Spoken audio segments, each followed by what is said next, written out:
Deputy Owner Broin, 30 seconds. As the Minister knows, the media widely reported two deaths this month of individuals who were accessing homeless services and had a history of sleeping rough. Well, obviously we don't know the full details of the deaths, and I think it would be wrong for any of us in this House to try and politicise that. I do want to ask the Minister, is this an issue of concern, and does the Minister feel that there might be gaps in our emergency response to rough sleeping that could be looked at and additional provision provided to try and reduce the possibility of further deaths into the future? And thank you, Deputy, for the question. The death of any person that's sleeping rough on our streets is a tragedy, and our sympathies do go out to the families of those involved, most recently but also over the last number of years as each death has occurred. Supporting individual and family experiencing homelessness is an absolute priority for this government, and Budget 2019 reflects this commitment by allocating an additional €30 million for the provision of homeless services in 2019. This will increase the total budget available to local authorities to €146 million, which is a 26% increase on the provision for this year. Budget 29 also provided for an additional €60 million in capital funding for the provision of emergency accommodation, which will deliver further emergency facilities for single adults, as well as additional family hubs to support families experiencing homelessness. Providing additional accommodation for rough sleepers is essential, and in September I wrote to the chief authorities for the 4 Dublin local authorities requesting the delivery of additional emergency accommodation across the Dublin region, and a plan submitted to me subsequently by the DRHE, the Dublin Regional Homeless Executive, will deliver over 200 new permanent beds before the end of the year. Delivery of these additional beds is already underway and will be in place in the next 3 to 4 weeks, so in plenty of time for the cold weather spells that are approaching.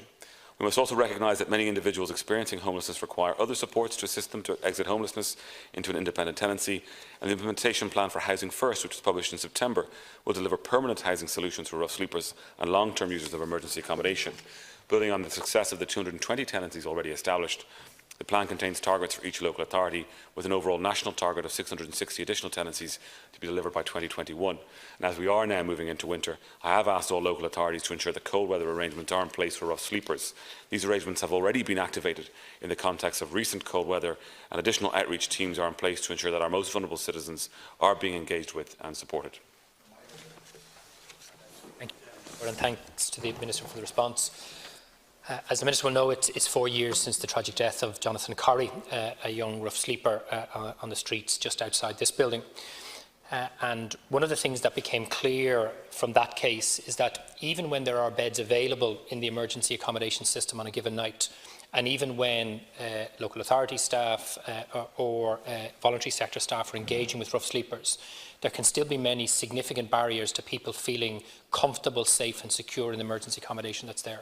That's particularly the case for people with complex mental health needs. It's particularly the case for people, for example, who might have gone through residential detoxification and are genuinely scared to go into dormitory-style hostels for fear of relapse, etc.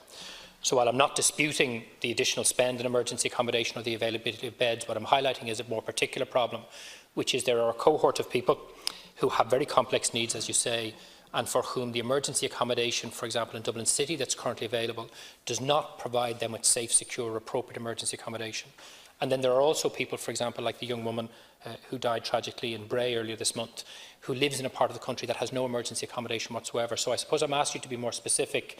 Can you look at this specific issue and see, is there a way of ensuring that these people have safe, secure and appropriate emergency accommodation, which may not be available at present in Dublin and certainly isn't available in other parts of the country?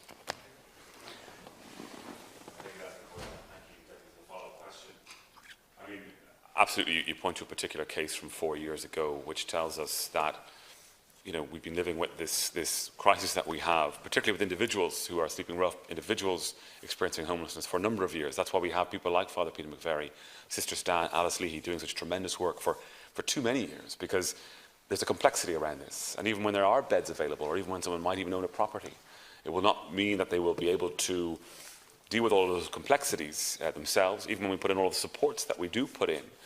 It won't always be enough. We'll keep on trying, but it won't always necessarily be enough.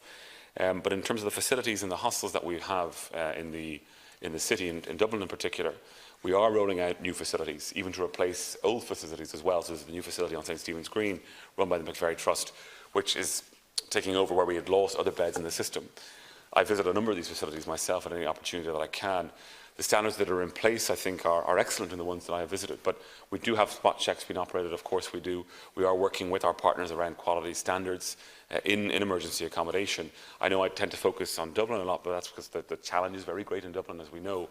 But this is demand-led in terms of where our local authority needs support, where our local authority needs resources, it gets them. And we make sure that we move money around in the department to make sure that it can get those supports where it finds it necessary. So where a local authority feels that they may have a gap themselves in their area, we will help them plug that gap, and that's what the extra money is for. Final question, Deputy O'Brien. Eileen Gleeson, the Director of the Dublin Regional Homeless Executive, came in from the Housing Committee last week and told us that she was doing a study of mortality among rough sleepers. Unfortunately, that study is going to stop at about 2015, so we won't get more recent data. But what she did say is that there weren't enough step-down beds, for example, for rough sleepers, particularly for people who had gone through treatment for addiction in the city.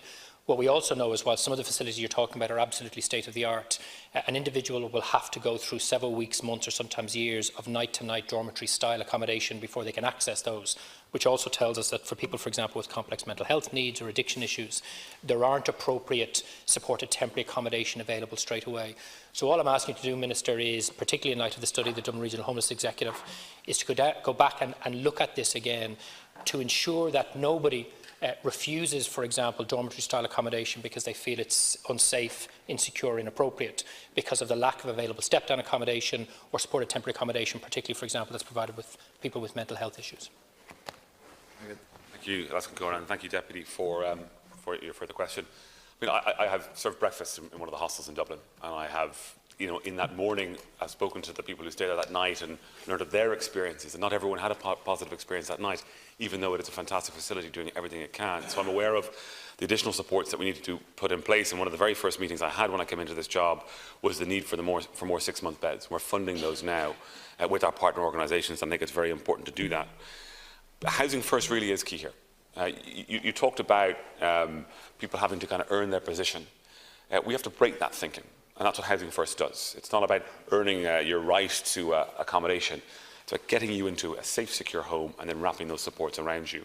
And Bob Jordan, who's leading now nationally on that with the national plan, you know Bob, you know his work. He's going to do a fantastic job already. Of the 220 or so tenancies that have been created, somewhere between 80 to 90% of those tenancies have been successful. That means that the vast, vast majority haven't fallen back into homelessness, so haven't found themselves repeating that cycle that they maybe had been for a number of years in their lives.